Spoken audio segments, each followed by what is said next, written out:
Birге чыгаман олекиде.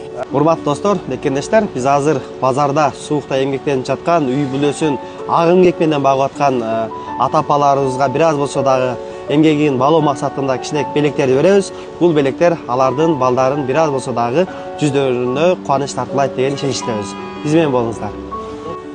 Көрөшкөн астадай өмүр берсин. Амин, Алла.